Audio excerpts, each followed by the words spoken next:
Herkese merhaba. Yeni bir video ile karşınızdayız. Bugün Victoria istasyonunun tam karşısındayız. Starbucks'ta bir oturduk, ufak bir çene çaldık. Tabii ki. Her videonun başında olduğu gibi. Evet. Bugün size Victoria istasyonuna çok yakın olan bir kafeyi tanıtacağız. Nereyi tanıtacağız Tuğba'cığım? Evet, bugün size Londra'nın meşhur kafelerinden Peggy Porcelain'i tanıtacağız. Instagram'da görmüşsünüzdür belki. Benim sayfamı biliyorsanız mutlaka orayla ilgili bir fotoğrafım oluyor. Buranın çok meşhur kafelerinden, tatlılarıyla meşhur, dekorasyonuyla meşhur, dış cephesini her dönem değiştirmesiyle meşhur bir kafemiz. Normalde bir şubesi vardı ve bu Victoria istasyonuna yakındı. Şimdi ikinci şubesini açtılar. Sloane Square tarafında, Kings Road üstünde. Bugün şöyle bir plan yaptık Damla'ya. Dedik ki bu kafe gerçekten Londra'nın ikonikleşmiş kafelerinden mi? Geldiğinizde mutlaka gitmeli misiniz? Tatlıları bu kadar denildiği kadar güzel mi? Cebe uygun mu diyelim? Evet. Çayları, kahveleri güzel mi? Yani burayı bu kadar meşhurlaştıran gerçekten dedikleri özellikler var mı yok mu? Buna bir bakacağız. Sizler için değerlendiriyor olacağız. Evet. Evet. Önce birinci kafesine gidiyor olacağız. Onun için Victoria istasyonunun oradayız. Daha sonra orayı şöyle bir çekip bir gösterip bakalım kalabalık mı? Şu anda saat kaç Damla? Şu anda saat... Bende de yok ama saat geçiyor ikimizde de. Ama sanırım saat 4 civarları falan.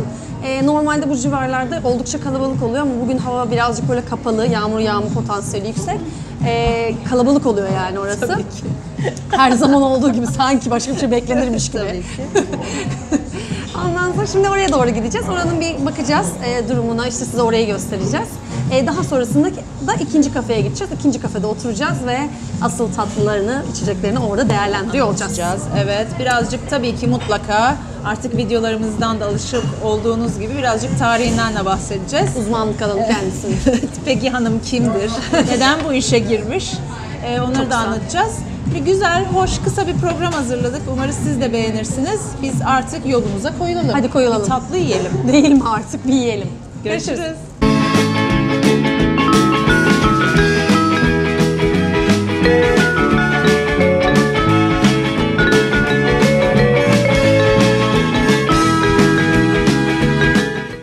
Şimdi ilk durağımıza geldik. Geldik ve gördüğünüz üzere ne kadar kalabalık olduğunu da gördünüz.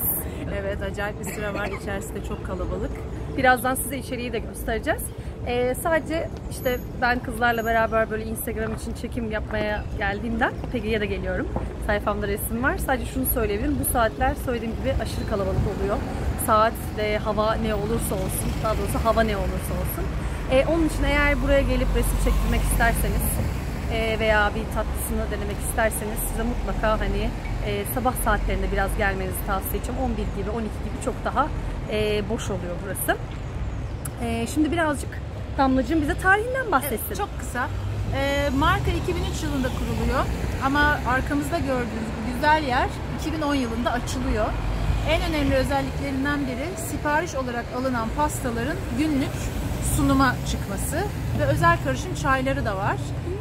Peggy'nin müşterileri arasında Elton John, Gwyneth Paltrow ve kraliyet ailesi de var arkadaşlar. Wow. O yüzden müşteri portföyü gayet iyi. Çok iyi ya. Tam karşı tarafında akademisi var. Akademisi de 2011 yılında açılıyor. Sadece pasta süsleme, pasta yapımı, taze pasta üzerine Londra'da bir ilkmiş. Akademisinde şeyler devam var, ediyor, evet. dersler Devam falan var, ediyor. anladım. Evet. Çok güzel. Biz şimdi ikinci durağa gideceğiz. Orada tadacağız bir şeyleri. Ama ilkinde içerisine şöyle Gösteriyor olacağız size. Yağmur da başladı. Size demiştim. Tabii ki. Ve Damlacığım çok şükür yanında bir şemsiye getirmiş, ben getirmedim. Öyle düdük gibi evden çıktım yani. O zaman hadi içeriye bakalım. Hadi bakalım. Oldu.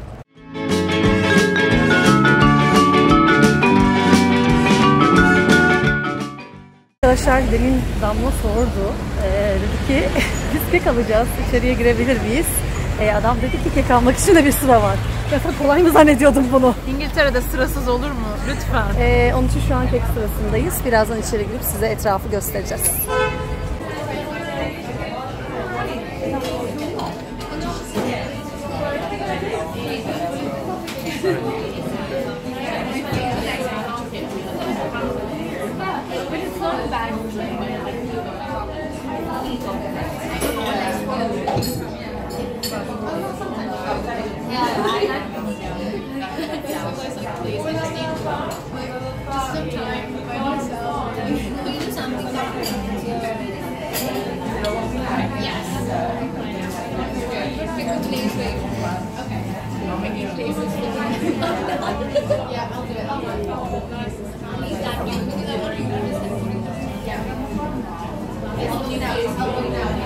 Çok ufak bir dükkan. Onun için içeriye sadece 5 kişi alıyorlar şey almak için de.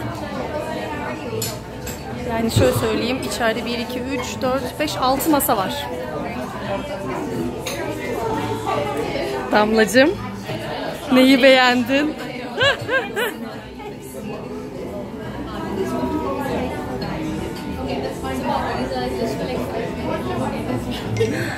Çok güzel.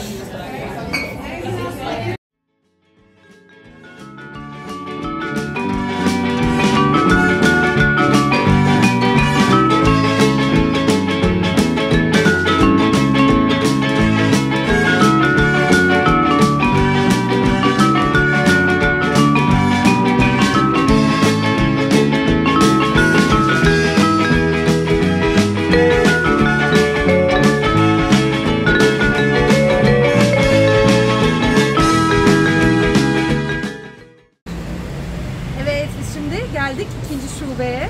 Gördüğünüz üzere ne kadar boş. Diğeriyle kıyaslandığında. İçeriye de baktık, içeride de yer var. Aynı şekilde diğeri gibi. Buranın da kendine özgü yine bir çiçek deseni var. Dediğim gibi bunlar sezonluk olarak değiştikleri için şu anda tabii bahar konseptinde çiçek var şu anda. Daha içerisi aydınlık, öyle gördüm. Daha geniş. Bakalım şimdi içeri girelim. Evet. Bir değerlendirelim. Bir kahveleri değerlendirelim. Aynen öyle. Bir tatlılarını değerlendirelim. Bakalım beğenecek miyiz? Beğenecek miyiz?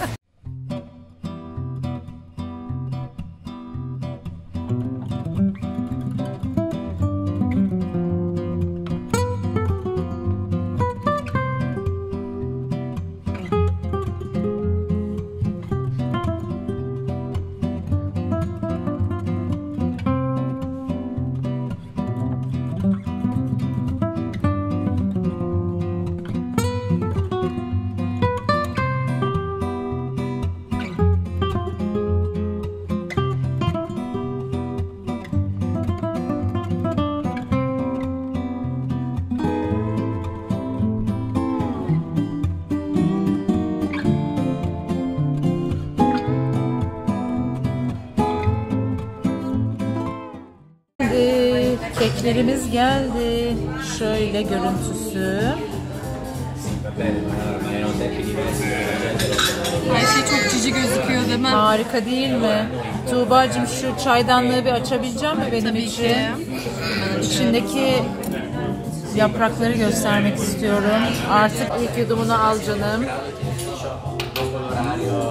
Çok hafif. Çok güzel. Şimdi Ben beğendim. bakalım biraz deneyelim, sonra tekrar yorum yapacağız. Evet, keklere girişelim hadi. Arkadaşlar gördüğünüz üzere silip süpürdük. Yine böyle Tuğba'cığım süpürmedim. nasıl buldun tadını? Şimdi Damla ile ortak fikrimiz olarak keki birazcık kuru bulduk. Limonluydu kekin tadı. O çok güzeldi. O tadı çok sevdim. Evet. Arasındaki kremada gül ve ahududu vardı. Damla ile ikimiz de ahududuyu çok seviyormuşuz. Bence gene kıvamı ve tadı çok güzeldi. Fakat şimdi biz bir keki iki kişi paylaştık. Damla ile demin onu konuşuyorduk. Yani bunu mesela biz ikimiz de çok tatlı seven insanlar değiliz. Yani çok tatlı seven insanlar değiliz. Tabii ki cupcake'e ve tatlılara hayır demiyoruz yani. O yanlış anlaşılmasın. Yani hani böyle çok yoğun da sevmiyoruz. Hani bir kişi için, bizim için ben bunu tek başıma yesem çok beni biraz bayabilirdi. Onun için hani kekin birazcık o kuru hali dışında biz şahsen beğendik. Tadı da güzeldi. Derseniz ki bu hani 6.95'ti değil mi Damla? Evet. Eder mi? Hani onu sizin takdirinize bırakıyorum ama yani işte Londra'ya gelirseniz denenebilir. Sonuç olarak gelmişsiniz, gezidesiniz. Peki ikonik bir yer, güzel bir yer ama ve masanın gerçekleri. Bitirdik arkadaşlar. Evet. Yaklaşık 5-10 dakika arası bir şey sürdü. Evet. Yes, thank you. Şimdi bence bu ikinci gelen kek portakallı ve Bademli. bademli. Biz onu daha çok sevdik galiba. Hem yumuşaklığını, tabii bu tercih meselesi yani. Kimi kuru pastayı da daha çok sevebilir. O yumuşaklığını ve o çok hafif bir portakal tadı geliyor. Çok baskın değil. Ondan çok hoşlandık. 4.60'tı değil mi Tuğba? Evet. 4.60. Evet. Ben ikinciyi daha çok beğendim. Ama ilkinde de Tuğba'ya onu diyordum. Bütün dilimdeki bütün o tat merkezleri harekete geçti. Yani çok enteresan bir tadı var. Deneyin arkadaşlar. Biz hani ben bir dahakine tabii daha farklı bir şey deneyeceğim. Ama biz bu ilk ikisini hoşumuza gitti. Çok da keyifle yedik gördüğünüz gibi. Kesinlikle. Peki bu da bir tane olsaydı tadı olarak yeter miydi? Yoksa bence yeterli. ikimiz paylaştığımız için mi bize yeterli geldi? Yani gene nasıl bakarsın o duruma? Bana yeterli geldi ama yine aynı noktaya döneceğim. Belki tercih meselesi. Yani ben şimdi düşünüyorum mesela bir arkadaşım var, o diğerini daha çok beğenebilir. Ama ben daha çok bademle olan şeyleri beğendiğim için bana bir tanesi harika olurdu gibi geliyor. Makaronlar da var, ufak ufak çikolata parçaları da yapmışlar. Sanırım onlar güllü çünkü çok pembe Evet. Konsept var belki de ahududulu. Onları da ufak ufak alabiliyorsunuz. Bunları da aynen böyle tek dilim alıp eve de götürebiliyorsunuz. Paket servisleri de var. Önceden sipariş de verebiliyorsunuz kekleri. Böyle servisleri de var. Peki Damlacığım, sence Peggy ikonik bir yer olmayı hak ediyor mu? Dizayn açısından evet, servis muhteşem, çok hızlı ve açıklayıcı. Yani bütün çalışanların bilgisi var bu konuda. Ediyor. Evet bence de, ben de öyle düşünüyorum. Peki bir de bu şubesi diğerine göre çok daha iyi değil mi? Daha çok keyifli. Diğeri çok biraz ufak.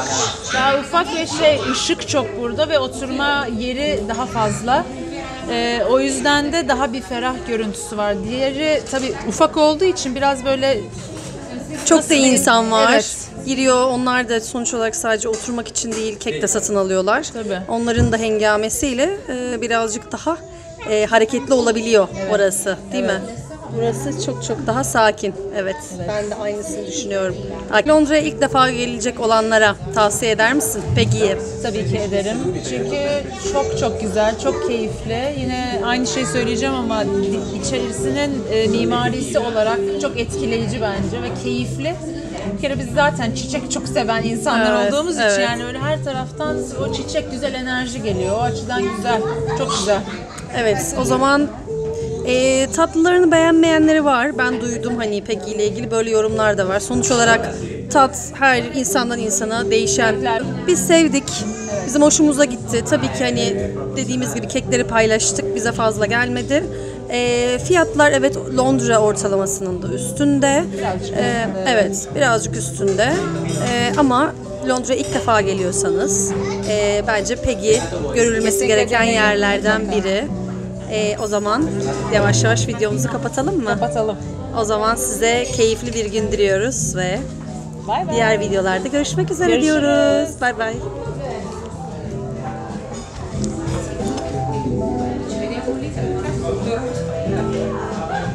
Le torte erano buonissime però, scusate.